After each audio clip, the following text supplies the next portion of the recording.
ಮನಸ್ಸಿನಲ್ಲಿ ನಮ್ಮ ಫ್ಯೂಚರು, ನಮ್ಮ ಭವಿಷ್ಯ ರಿಯಲ್ ಆಗಿಬಿಡುತ್ತೆ. ಯಾಕೆ ನಾವು ಅದನ್ನು ಭಾವಿಸ್ಕೊಂಡು ಸಂತೋಷ ಪಡ್ತೀವಿ. ನಮ್ಮ ಮನಸ್ಸಿಗೆ ಗೊತ್ತಿಲ್ಲ ವ್ಯತ್ಯಾಸ, ಯಾವುದು ಸತ್ಯ ಯಾವುದು ಫೇಕ್ ಅಂತ ನಮ್ಮ ಮೈಂಡ್ಗೆ ಗೊತ್ತಿಲ್ಲ. ನಮ್ಮ ಕಲ್ಪನೆಯೇ ನಮಗೆ ಎಷ್ಟು ಸತ್ಯ ಅನಿಸ್ಬಿಡುತ್ತೆ ಅಂದರೆ ಅದನ್ನು ಭಾವಿಸ್ಕೊಳ್ಳೋಕೆ ಶುರು ಮಾಡ್ತೀವಿ.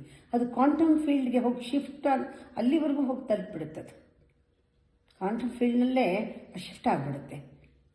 ಅದು ಅಂದಮೇಲೆ ನಾವು ತಿಳ್ಕೋಬೇಕು, ಕೆಟ್ಟದ್ದನ್ನೇ ಭಾವಿಸ್ಕೋತಾ ಇದ್ರೆ ಹಿಂಗಾಗ್ಬಿಡುತ್ತೆ ಅಂತ ಭವಿಷ್ಯ ನಂಗೆ ಹಿಂಗಾಗ್ಬಿಟ್ರೆ ಕಾಯಿಲೆ ಬಂದುಬಿಟ್ರೆ, ನನಗೆ ಯಾರು ನೋಡ್ಕೊಳ್ಳೋರು ಗತಿ ಇಲ್ಲದೆ ಇದ್ದರೆ, ನನಗೆ ಅದಾಗ್ಬಿಟ್ರೆ ಇಲ್ಲ ಫೇಲ್ ಆಗಿಬಿಟ್ರೆ, ಅಥವಾ ನಾನು ಕಳ್ಕೊಂಡ್ಬಿಟ್ರೆ ಹಣ ಎಲ್ಲ, ಈ ಥರ ಎಲ್ಲ ಕೆಲವು ಯೋಚನೆ ಮಾಡ್ತಾರೆ. ಏನಾಗುತ್ತೋ ಏನೋ, ದೊಡ್ಡವರಾದ್ಮೇಲೆ ಏನಾಗುತ್ತೋ, ಮಕ್ಕಳು ಕೈ ಕೊಟ್ಬಿಟ್ರೆ, ಈ ಥರ ಎಲ್ಲ ಯೋಚನೆ ಮಾಡ್ತಾರಲ್ಲ, ಅದೇ ಒಳಗಡೆ ದುಃಖ ಪಡ್ತಾ ಇರ್ತಾರೆ, ಅವ್ರು ಸಂತೋಷ ಪಡಲ್ಲ. ಈ ಮನಸ್ಸಿಗೆ ಸತ್ಯ ಯಾವುದು ಫೇಕ್ ಯಾವುದು ಗೊತ್ತಿಲ್ಲ. ಪುನಃ ಅದನ್ನು ಭಾವಿಸ್ಕೊಂಡು ಸಂಕಟ ಪಡ್ತಿರ್ತಾರೆ.